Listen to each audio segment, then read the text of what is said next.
our responsibility toward our government. Hello, and welcome to the Manna-to-live-by, one day at a time, 5-minute devotionals. Today is August 19th. The scripture portion for our meditation today is from Exodus, chapter 22 and verse 28. You shall not revile God, nor curse a ruler of your people. When God gave the law to Moses, he included a specific prohibition against speaking reproachfully or disrespectfully of those who hold positions of authority. The reason for this is clear. These rulers and leaders are representatives of God. There is no authority except from God, and the authorities that exist are appointed by God. Romans 13:1. The ruler is God's minister to you for good. Romans 13:4. Even though the leader may not know the Lord personally, still he is the Lord's man officially.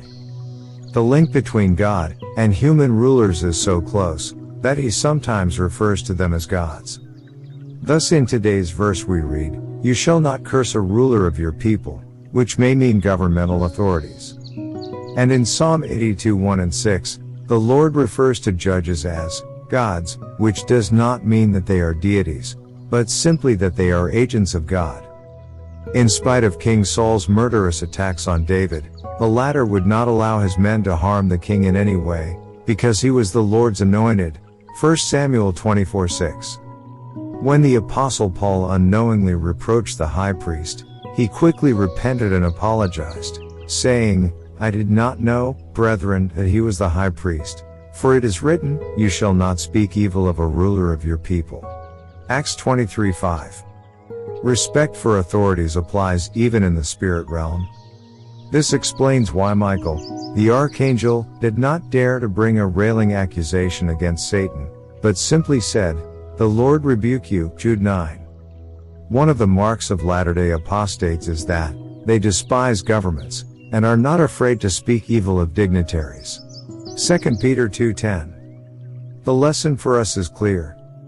We are to respect our rulers as official servants of God, even though we might not agree with their policies or approve of their personal character. Under no circumstances should we ever say what one Christian said in the heat of a political campaign: "The president is a low-down scoundrel." Further, we are to pray for kings and all who are in authority, that we may lead a quiet and peaceable life in all godliness and reverence. 1 Timothy 2:2. Let's pray. Lord, help me to be obedient to your word, and pray for those who rule over us, that we may lead a quiet and peaceable life in all godliness and reverence. In Jesus' name, I pray. Amen. Our responsibility toward our government. Today's Manna, originally written by William MacDonald. Adapted and developed as Manna-to-live-by, 5-minute devotionals for YouTube, by John Benjamin.